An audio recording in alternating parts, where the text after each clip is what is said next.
يا مساء العسل والحلويات على احلى متابعين. نورتونا وحشتونا. انتوا شايفين بقى النهارده عاملين حفله، عاملين فرخه، بس فرخه ايه محترمه وكبيره.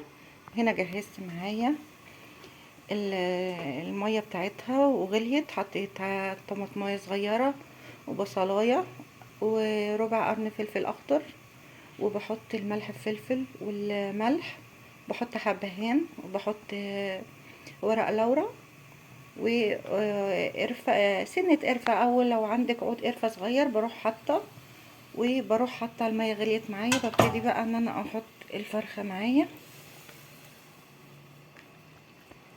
هنا الفرخة على ما تغلي، هنا انا مجهزة الرز معايا، حمرت الشعرية مستنية هديله تك على اللون كمان عشان اجهز الرز. على ما اجهز الحاجات ديت هكون انا بعمل معايا الخضار بتاعي، والخضار بتاعي هو ان انا عامله كوسه. هنا انا مجهزه الكوسه معايا ومقطعاها حطاها في ميه. انا بضيف على الكوسه، وده اختياري براحتك، بحط بطاطسايه صغيره متعوده عليها من زمان. هنا دلوقتي انا مجهزه الطماطم بتاعتي والبصلايه، هبتدي ان انا اضرب الطماطم، وبعد كده هجهز معايا الثوم واخرطهم مع البصله، وبعدين اسبك، هعملها احمرها، بعد كده هحط عليها الطماطم. انا دلوقتي جهزت البصله معايا وفصين توم وحطيتهم في الحله، وحطيت معلقتين سمنه وسط مش كبار.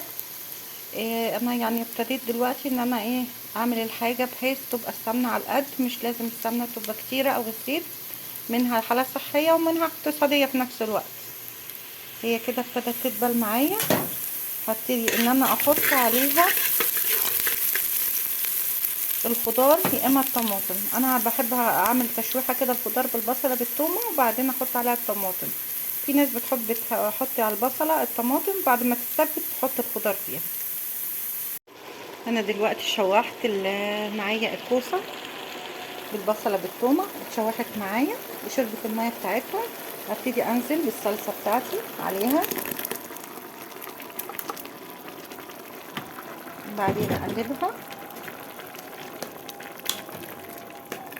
وانا حاطه عليها شويه ملح فلفل وملح، وحطيت عليها كمان فص ثوم ني مع الطماطم وانا بضربها، وحطيت عليها واحده ماجي، وهسيبها مع نفسها كده تبتدي تتسبك.